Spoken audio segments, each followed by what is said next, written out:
Welcome to Let Me Fix This. Enjoy the video. You start by verifying the kit and selecting a placement with a clear view of the sky. Obstructions kill performance. Once you have the phone and app ready, plug the dish into power and the router.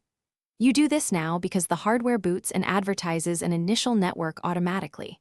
While the system powers up, open the Starlink app to follow the next prompts.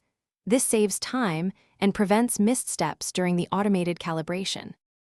Now you configure the network through the Starlink app. You log into your account and add the dish following guided prompts.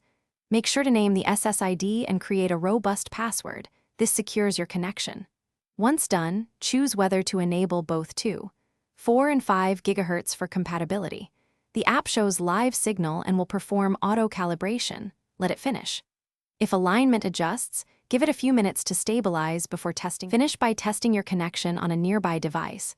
Run a speed test and check latency to ensure expected performance. Next, secure mounting and cable routing so weather won't disrupt service.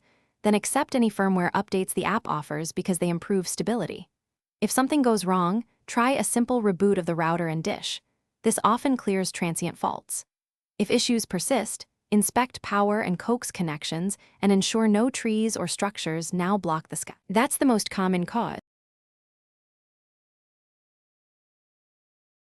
Thanks for watching. If you found this helpful, don't forget to like and subscribe.